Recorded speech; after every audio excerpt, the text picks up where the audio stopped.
اقتربت الساعة وانشق القمر وإن يروا آية يعرضوا ويقولوا سحر مستمر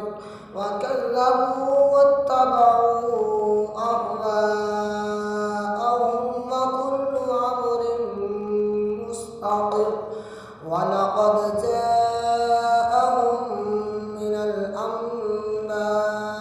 ما فيه مزدجر حكمة بالغة فما تغني النذر فتول عنهم يوم يدعو الداع إلى شيء نكر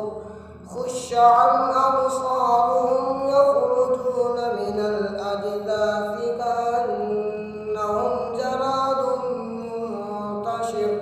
مهطعين إلى الداع يقول الكافرون هذا يوم عسر كذبت قبلهم قوم نوح فكذبوا عبدنا وقالوا مجنون وازدجر فدعا ربه أني مغلوب فانتصر ففتحنا أبواب السماء بماء منهمر وفجرنا الأرض عيونا فالتقى الماء على أمر قد قدر وحملناه على ذات ألواح ودسر تجري بأعيننا جزاء لمن كان كفر ولقد تركناها آية فهل من مدكر فكيف كان عذابي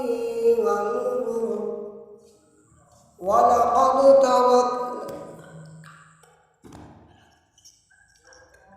ولقد تركناها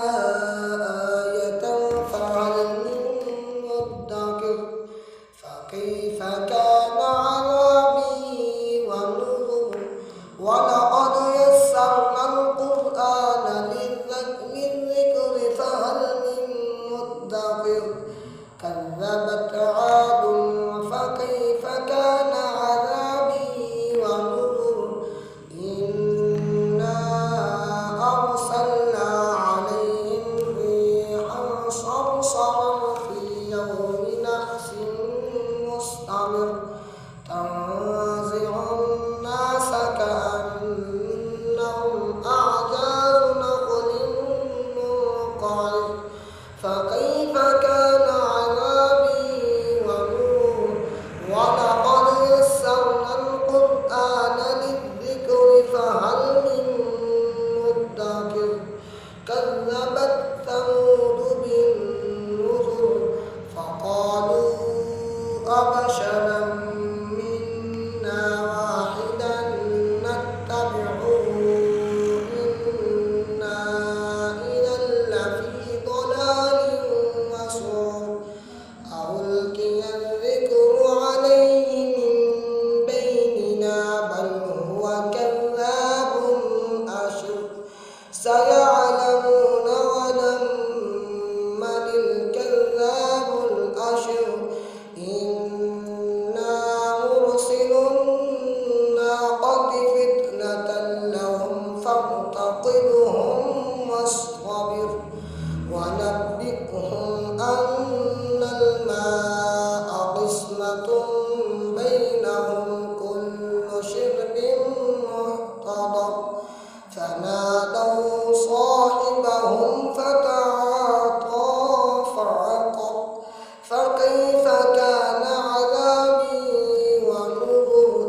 رحمة من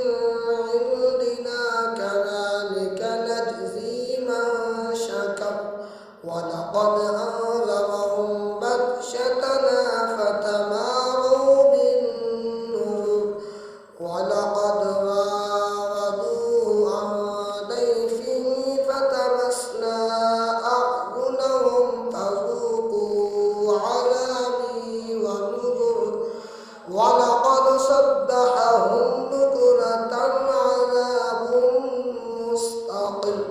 فذوقوا عذابي ونذر ولقد يسرنا القرآن للذكر فهل من مدكر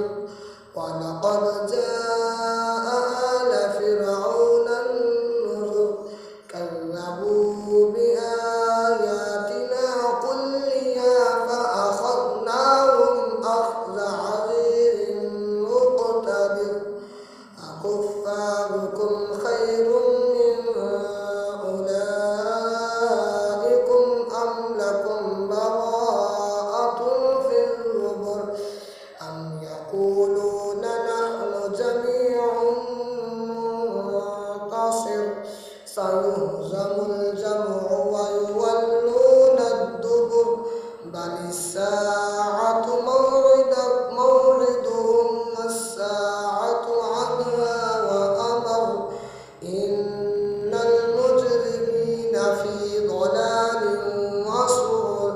يوم يسحبون في النار على وجوههم ذوقوا مس سقر إنا كل شيء خلقناه بقدر وما أمرنا إلا واحد كلمح بالبصر ولقد أهلكناها أشياءكم فهل من مدكر وما أمرنا إلا واحدة كلمح بالبصر ولقد أهلكناها أشياءكم فهل من مدكر ولقد أهلكنا أشياءكم فهل من مدكر وكل شيء فعلوه في الزبر وكل صغير